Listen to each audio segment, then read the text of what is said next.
game is over. With a shot blocked. Everly in front for Schwartz. They score! Hey, hey! What do you say? Ground early. Now the cross out to Nor. What a save by Fry! Seattle sports fans, what's going on? We're back with another episode of the Seattle sports scene. As always, we are your hosts. I'm That Kraken Fan. With me is Seattle sports season. How's it going? We're going to talk about Mariners baseball today. Mariners just finished out a win tonight against the Royals, a huge win. Cal Raleigh broke some records tonight. Dom Canzone knocked my socks off. We'll talk about that in a little bit. But how are you feeling about the team? How are you feeling about life? What's going on with you? Yeah, so obviously recording this right after the game, literally just finished. 10 in a row for the boys, the first time they've done that since 2022 when they won 14 in a row there in the summer. Honestly, right now it looks like they might just never lose again. Basically, we'll get into this a little deeper later, but everybody besides Eugenio Suarez right now is just clicking on all cylinders. Jorge Polanco, Julio, Cal, Randy, JP, Leo Rivas, everybody is pitching in. Dom Canzone tonight. Everybody is pitching in to help these guys get wins. And the lineup right now is just so deep, top to bottom, that there's no easy outs. People are taking their bases, getting on base. A lot of extra base hits from guys that aren't named Julio and Cal, which is good to see. And yeah, just great vibes right now surrounding the Mariners and this team. And magic numbers now down to 8, I believe. So down to 8 with 11 games left. Obviously, every game we win counts as one. So we just need 8 more wins. But also, I think right now it's every Guardians loss counts towards that number being counted down. So hopefully we can see this team kind of, I'm hoping in an ideal world we go like 4-1 over the rest of this road trip, maybe sweep the Royals and drop one to the Astros and win the series in Houston. And then we're looking at just all you got to do is sweep the Rockies and you're in. So I don't know. I'm feeling really confident right now. And we're going to do a little bit of playoff talk in this episode as well. But what are your thoughts right now surrounding the team?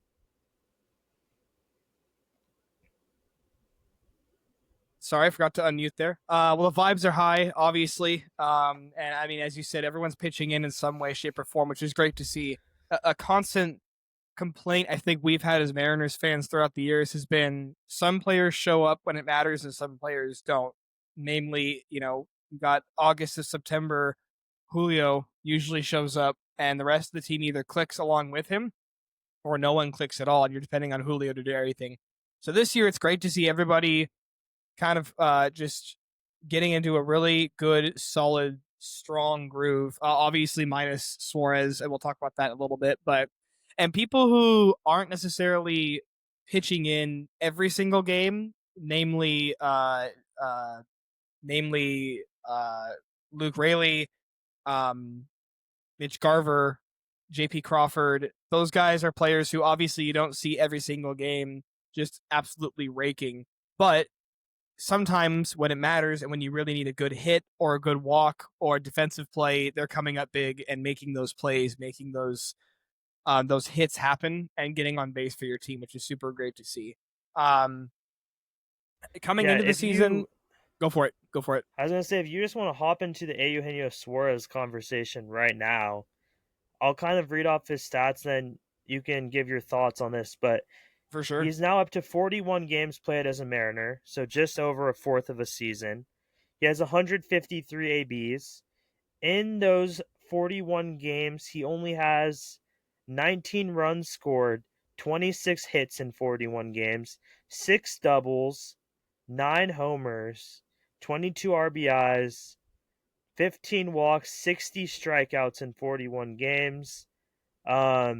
He's hitting 170, an on base of 247, a slugging of 386 for an OPS of 633, which is exactly a zero WAR player.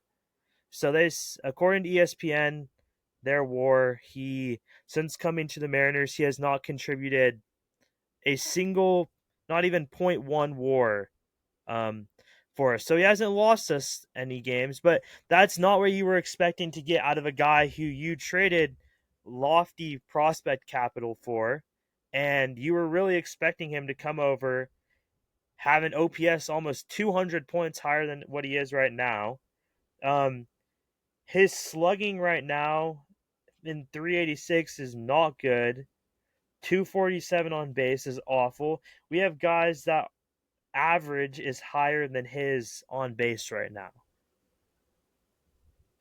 It's frustrating because you're kind of seeing, you were hoping you would get the Diamondbacks Gino, which who wasn't a like incredible superstar necessarily, but he was an all-star. He was keeping up with Cal and Judge and Schwarber for the home runs for most of the season.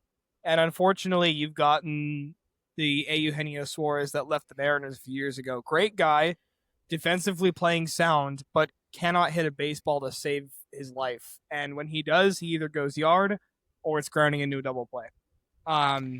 Which is not what you need, especially not what you need with somebody batting sixth in your rotation. I'm curious. Well, I'm curious what your thoughts are on his performance, but I'm also curious. I've seen a lot of people, obviously saying that they miss Ben Williamson. They wish they had him back right now, but also a lot of people who are saying, why not play somebody else at third instead of him and pinch hit him if he's playing this bad? Or why not DH him, which obviously becomes complications with Polanco there, but why not DH him? Yeah, you kind of just have to let him keep riding it out because you just know that as soon as he clicks, he has the potential to carry your offense through an entire postseason run. Like if Gino can get hot here against the Rockies next week, keep it up in the Dodgers, and he has good momentum, this guy can go on game to week long stretches where he's just mashing. And right now, unfortunately, he's in one of those cold spells, but he's been in one of those cold spells for basically the entire time since we've got him now, which, like I said earlier, is now over 25% of the season. Um, and I feel like there's been some people online that I've read about when people try and talk about this, they get mad. They're like, the team's winning. Why are you talking about someone's struggles? And this isn't, I didn't bring this up to bash on Gino or anything like that. I brought this up to say that look at what the Mariners are doing despite what they were expecting to be their third best bat in a complete slump. They want this team to run off Cal, then Julio, and then they want it to be Gino. And it hasn't been that since we've traded for him. And yet we've still been able to rattle off 10 in a row.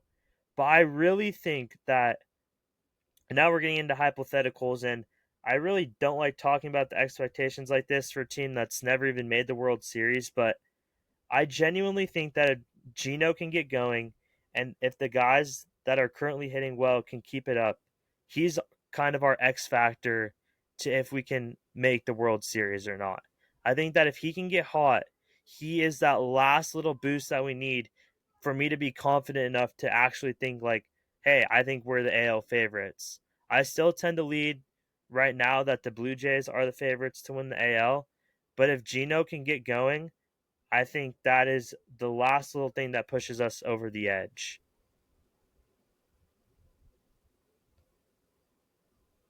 I forgot to unmute again. Like I said, you earlier you were talking about his stats with struggling.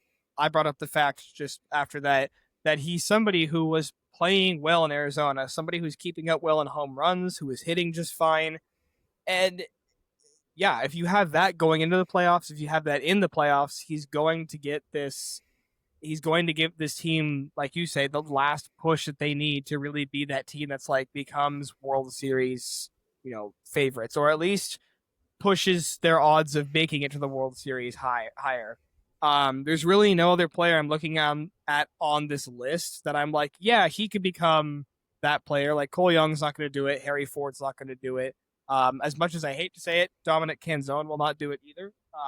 But yeah, you hope, as much as it is hard to watch him play, you really hope that Suarez can lock it in and get back to batting the way that we know that he can bat. But my gosh, he's been so frustrating to watch. Um, And even diving into it a little bit deeper, since he has come over, only 6 of his 26 hits have come at home. He only has 6 hits in T-Mobile Park since we traded for him. That came one against the Rangers on the opening day we got for him, one against the White Sox, then one against the A's, 3 against the Padres. That is all of his hits at home since we've traded for him.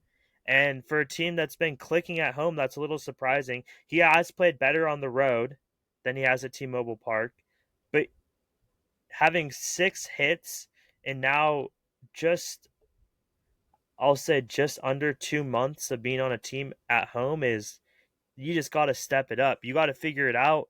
I don't know. He looks off timing. He's missing breaking balls. That's kind of his thing, is crushing, hanging breaking balls. He's missing those right now.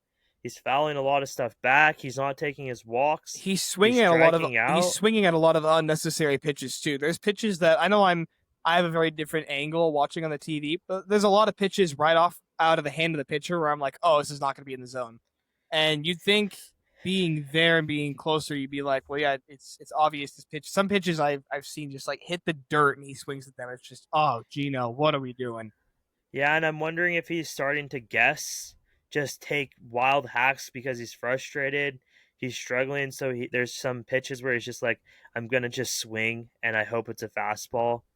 And because he really is just struggling to pick up the ball right now. He didn't have a hit all of last homestand. I don't know. There's a lot. I don't want to focus any more time on it really after this, but if he can get going, man, that's going to be such a huge boost for this team. And honestly, besides him, I don't really have anything else negative to say about this team. They're rolling on all cylinders. The bullpen was lights out. The starting pitching has been way better. The starting pitching, I still think, has another level it can get to. Mm-hmm. We saw that in the Angels series. But then again, Logan Gilbert tonight kind of came out, went 5 2/3. Like, he wasn't the dominant Logan Gilbert that we know he can be. Um, and I can't believe that they've rattled off 10 in a row, because I don't really know where we'd be right now if we hadn't.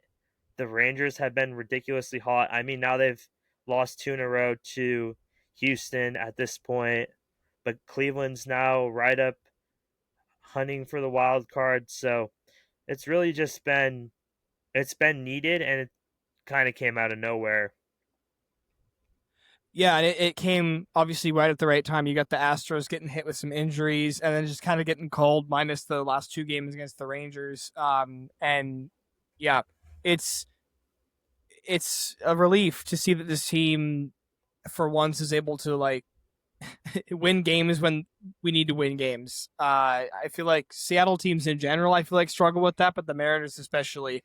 Sometimes in some years, it just feels like we lose games when like we really need to be winning, and then we can win when it's like, well, I'm happy we won, but there's no like we could take the division, we could take a wild card spot, we could take whatever. So it's great to see this team playing really well. Uh, Yeah. for the starting pitching, I know we talked last episode about who you would be starting in the playoffs. If you see more consistent starts like this from Gilbert, are you still starting him two behind Wu? Or are you starting him somewhere else? Obviously, Yeah, he played really, really well tonight. I'm still putting him at 2. I think even depending on the team that we play, I could even see them throwing him first, specifically if we play a team that struggles against strikeout pitchers. I could see them even. I mean, Wu has fantastic strikeout stuff as well, but I could see them using Logan Gilbert in game 1.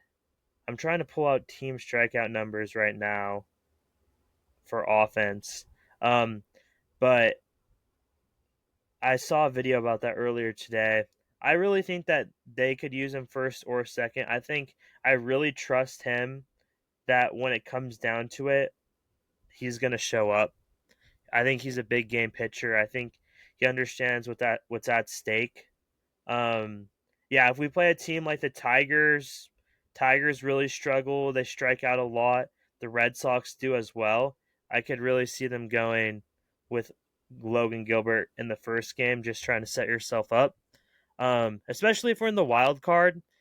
Um, I could see them doing that. And I think after this weekend, I'm really a big advocate again for George Kirby being the third starter. I think him and Luis Castillo are literally right in line with each other. I know last week I was leaning Luis Castillo. Now I'm kind of leaning George Kirby. Kirby that was the best start of the season. I know he had one start against the Angels earlier in the year where he struck out one more guy, but I saw 98 from Kirby. I saw fastballs right at the top of the zone, right on the outside corner. His command was there. I was really, really impressed from what I saw from him. And I don't know if that was just the Angels. The Angels are awful, but I like to think that his stuff, just the raw stuff that I saw from him, I really hope we see that when he pitches in Houston this weekend. And I honestly think they lined it up this weekend so that it's Brian Wu, Logan Gilbert, George Kirby that are going to be in Houston. That makes me think that if a playoff series started today, that's what they'd lean towards. And I think if Kirby can really impress the front office and impress Dan Wilson, I think with a good start this weekend, he could really find himself in that third starter spot Oh, come the absolutely. playoffs. Absolutely. Actually, looking forward to that Astro series coming up. Curious about your thoughts on going up against their pitching staff. They do obviously have some injuries that they've been riddled with recently. Um, like obviously we had the division and playoffs at stake in this series, but what else? What else between these two teams in your mind is at stake as well in this series coming up? Well, Framler Valdez right now is on an absolute free fall. Um, Kind of unlike anything I've really ever seen out of a guy who's been so consistent. His last few starts, he gave up 5 runs against the Braves, 3 runs against the Rangers, 6 runs against the Yankees, 7 against Detroit, 3 against Baltimore, 4 against the Yankees, 5 against Boston, and one start sprinkled in there where he went 7 with 0 runs allowed, but that was against Colorado. Um, he, especially for a guy who's struggled against the Mariners in his career, I really feel confident in our ability to beat him. I believe he's throwing on Friday for them against Wu. Um, and then obviously Hunter Brown is a very talented pitcher. He's also struggled a bit as of recent. Um, but he's a guy who scares me. And then honestly, I think all we need, if we can get to Frambler early, take that first game, and then find a way to win one of the other two, we're going to be in a really good spot. All we need to do, we don't need a sweep. As great as it would be to finish this season on a W21, that's just not realistic. All you need to do is go into Houston, take 2 of 3, find a way, and then you're going to set yourself up for a lot of success. Because winning that extra game and getting the tiebreaker is literally worth 2 games. I honestly think of it as a 4-game series that we're playing. Because of how big that tiebreaker is, because it's worth a game in the standings.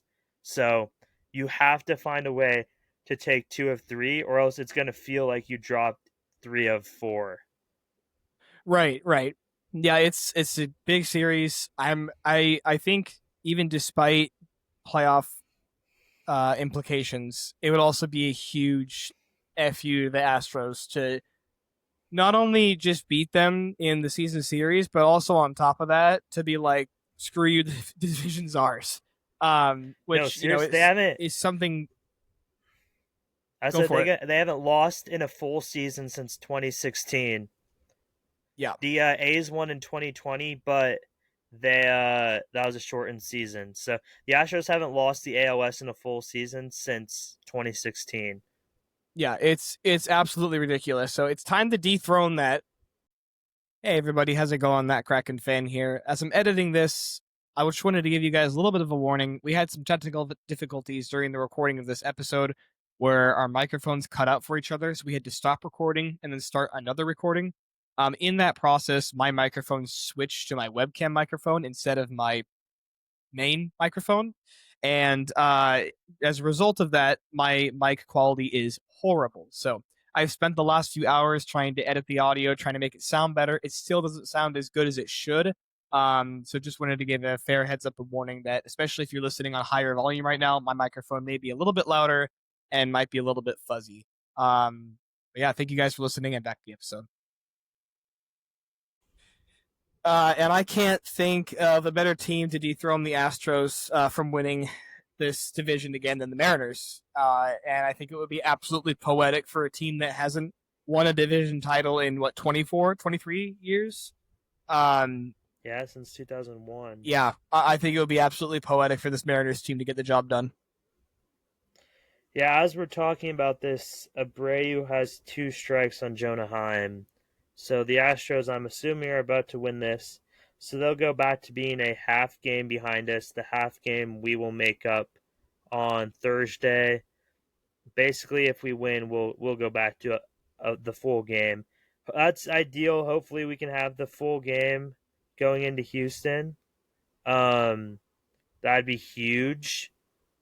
Jonah Heim just singled. Oh, it's going to get a little interesting here. But it would be so big for us if the Rangers could pull it out right here. Obviously, Rangers close, but if we could go into Houston up 2 games, that would be incredible. But yeah, it would be so amazing to win the division. Me and you both, we've never seen the Mariners win a division title in our lifetimes. So that would be something that is just completely uncharted territory for the majority of our young fan base. Yeah. And even the majority of like the young adult fans who were really little when that title was won. So I don't know. It would just be amazing. And as of right now, we're 2 games behind Detroit. So that'll kind of take us into the last topic of conversation for today. And that's been floating around Mariners social media a bit. And that question is, would you rather us catch Detroit and get a bye in the first round? We'd be the 2 seed. Most likely then we'd get Detroit in the second round on a bye. Or would you rather play as the 3 seed in the wild card, get the momentum, and then see if you can carry that? Because the argument is that a lot of teams, specifically in the NL, not as much in the AL, but in the NL over the last few years, have struggled with the bye. And I don't know what the... Bro, I hate you. My roommate just walked in. Sorry. I think it would be awesome to be able to get that bye personally, but I know that a lot of other Mariners fans feel differently. Yeah, it's a really tough topic because there's a part of me that just wants to go get the highest seed possible. But also at the same time, I feel like this Mariners team could beat pretty much anyone that they take on. If we had like a lot of injuries, I'd be like the bye no brainer because I want to give guys as much time as possible to recover and be ready. I don't know. I don't know if I have one that I prefer, but I will say I'm happy with either outcome that they get. I'm not really that scared of getting a bye and then coming out cold. I think the Mariners will do just fine, if not benefit from the bye. And I know that you don't really get multiple days off in the MLB, but I don't have any statistics in front of me to back this statement up fully. But I feel like the Mariners coming out of a bye or off day typically do a lot better once they've gotten that day of rest, especially after having some slumps or just having some really close struggling games, I feel like they've always done really well coming out of an off day. Yeah, I personally am a huge. Really want the bye. I think the ability to set up our pitching exactly how we want it would be huge.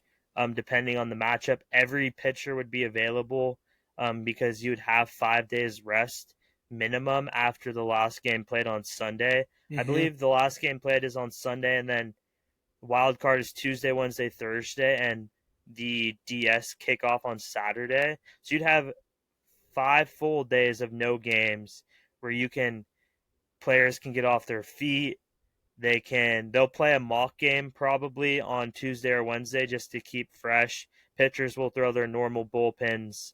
And I really think that we're going to have to use Wu and Gilbert and Kirby in the Dodgers series as it currently lines up to win the division and to get the bye. If we were to do that, I feel like I doubt the Dodgers will have clinched by then. It's looking right now it's gonna be them and the Padres kind of fighting down to the last week as well. And so the Dodgers are gonna be full strength trying, and we're gonna be having to use our legitimate pitchers because hopefully by then we'll have a playoff spot clinched, but we will not have the division most likely clinched by that point. And so I'd love to be able to use them knowing that we could get the bye and then set up exactly how we want. Munoz and Brash fresh. They would be good to go back to backs easily. I don't know. It just cuts down everybody's innings. I do understand the component that if your offense is hot, but I also don't think momentum like that dies in a week without playing. I think if you finish the season on a high, which you would have to do in order to get the bye, then you would just carry that momentum. I don't think not playing in the wild card is just going to completely slice your momentum in half. I think it would probably just carry over. The good vibes would carry over. You'd get to open up at home. I was talking to people about this yesterday. I fully believe that if we would have had home field against the Astros in 22, which we lost by 1 game, I think that if we didn't have to go into Seattle down 2 games in the DS and we would have had a bye and we would have got to set up our pitching and they would have had to come into Seattle, I think we would have won that series and I think we would have went to the championship series that year.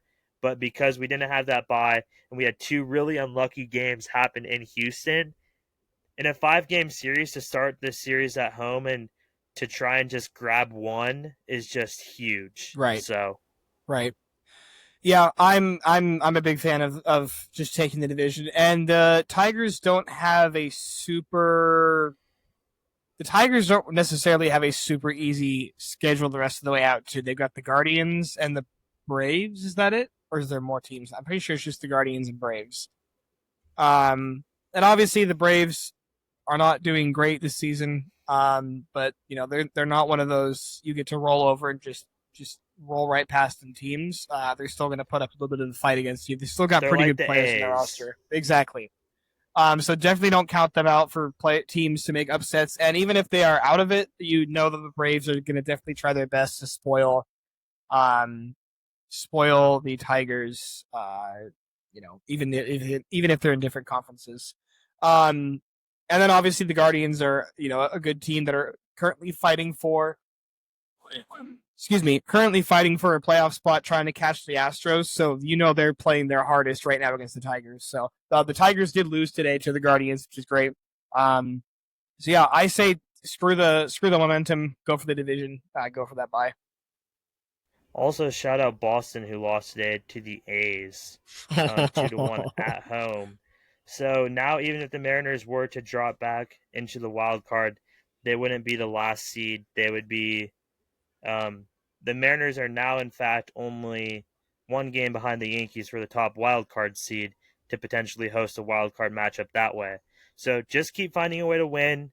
Things will figure themselves out. Positions will figure themselves out. If you don't lose another game, you'll win the division and you'll probably have the bye. Yep.